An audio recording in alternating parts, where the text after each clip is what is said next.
Hoy vamos a hablar sobre las oraciones bimembres y unimembres. Recordemos, una oración puede dividirse en dos partes y esa oración se llama oración bimembre. Esas dos partes se conocen como sujeto y predicado. Por ejemplo, el niño juega en la plaza. Hay presencia de verbo, que es el núcleo de mi predicado verbal, y hay presencia de núcleo del sujeto, ¿sí? Quiere decir el que realiza la acción. Bien, las oraciones unimembres expresan una idea completa, pero no pueden dividirse en sujeto y predicado. Entonces, podemos considerarlas solo una palabra, suerte. Podemos decir también que pueden ser construcciones sustantivas, el hombre invisible. Pueden ser oraciones con verbos que hablan de fenómenos climáticos, llueve en la ciudad, o construcciones con verbos en forma impersonal, con el verbo haber, se indica existencia, hay comida, con el verbo hacer, cuando se habla del clima, hace calor, con el verbo ser, cuando se habla del tiempo, es temprano. Fijémonos acá, hace calor. Lo primero que hago cuando me enfrento a cualquier oración, y recuerden que oración es la unidad mínima de sentido que puede ir desde una palabra hasta un conjunto de palabras, ¿sí? Empieza con mayúscula y termina en un punto. Cuando nos enfrentamos al análisis de una oración, lo primero que hago es encerrarla entre corchetes y establecer si hay presencia de verbo y de un sujeto que realiza esa acción. En este caso hay presencia de verbo, pero este verbo es un verbo impersonal que está relacionado a un factor climático. Por lo tanto, la oración es unimembre. Veamos acá abajo. Llueve en la ciudad. Lo mismo. Vuelvo a encerrar la oración entre corchetes. Establezco si hay verbo o no. Sí, hay un verbo, llueve. Pero acuérdense que los verbos climáticos tampoco se considera que una oración es bimembre. Es una oración unimembre. ¿Sí? Y en este caso, qué alegría, es una expresión donde no hay verbo, ¿sí? Encierro entre corchetes, establezco que es unimembre. Lo mismo en el caso de suerte. Una sola palabra forma una oración porque tiene sentido, pero la oración en este caso va a ser unimembre. Ahora veamos acá. El niño juega con el autito. Lo primero que hacemos es encerrar entre corchetes la oración. Luego determinamos si hay presencia de verbo y un sujeto que pueda realizar esa acción. Sí, el verbo es juega. Este es mi núcleo verbal, ¿sí? ¿Quién juega con el autito? El niño. Quiere decir que el niño es sujeto. Niño, al ser sustantivo, va a ser el núcleo de mi sujeto. Pensemos acá. Este sujeto está escrito en la oración, por lo tanto es expreso. Uno solo es el que realiza la acción, no digo el niño y la niña juegan con el autito, sino que digo el niño, ¿sí? Si fuese los niños, también el sujeto es expreso, simple, hay un solo núcleo. ¿Sí? Un solo sustantivo que realiza la acción. El resto es predicado verbal. Simple, porque hay un solo verbo.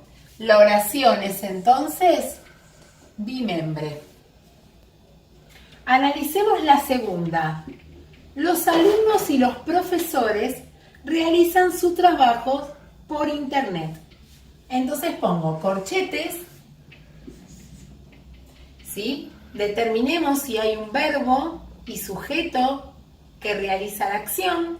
Si el verbo es realizan, núcleo verbal. ¿Quiénes realizan sus trabajos por internet?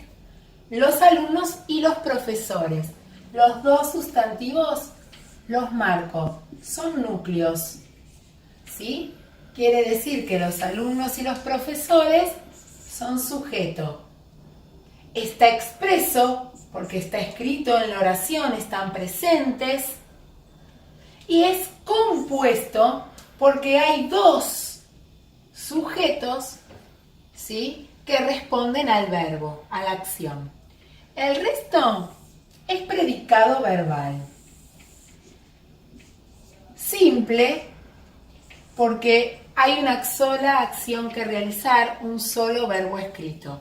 Quiere decir que esta oración también es bimembre. Fijémonos en la siguiente. Juanita piensa y escribe oraciones. Lo primero que hago, corchetes. Eso no me lo tengo que olvidar. Luego detecto si hay verbo. ¿Hay verbo acá? Sí. Hay verbo, hay dos. Piensa y escribe. Son núcleos verbales, ¿sí? ¿Quién piensa y escribe? Juanita. Quiere decir que Juanita es mi sujeto. Juanita va a ser núcleo, ¿sí?, por ser sustantivo. Sujeto expreso, porque está escrito en la oración, está presente. Simple, porque es uno solo. Piensa y escribe oraciones, es mi predicado verbal, ¿sí? Compuesto, porque hay dos acciones, hay dos verbos. La oración es bimembre. Y vamos a ir a la última, que dice, iremos al cine mañana. Corchetes, como siempre, como en toda oración. ¿Hay presencia de verbo? Sí, es iremos, está en futuro, ¿sí? ¿Quiénes iremos al cine mañana? No está escrito. Es una oración bimembre, porque si bien el sujeto no está escrito, hay alguien que va a realizar la acción, ¿sí? Por lo tanto, si el sujeto no está escrito, es sujeto tácito. ¿Quiénes iremos al cine mañana? ¿Qué persona gramatical concuerda en persona y número con el verbo? Es nosotros. Nosotros iremos al cine. No está escrito, por eso lo escribo acá afuera, ¿sí? Y por eso el sujeto es tácito. Todo esto es predicado verbal. En este caso simple, porque hay una sola acción. Resumiendo entonces, podemos encontrar dos tipos de oraciones: las oraciones unimembres y las oraciones bimembres. Recordemos que las oraciones bimembres son aquellas que pueden dividirse en sujeto y predicado. El núcleo del sujeto siempre va a ser un sustantivo y el núcleo del predicado verbal siempre va a ser un verbo. A su vez, el sujeto puede dividirse en sujeto tácito, cuando no está escrito en la oración, o sujeto expreso, cuando sí está escrito, y a su vez este puede ser simple, cuando hay uno solo, o compuestos, cuando puede haber dos o más sujetos. El predicado verbal puede ser simple, cuando hay un solo verbo, una sola acción, o compuesto cuando hay más de una. Bueno, espero que les haya servido, les mando un beso y hasta la próxima.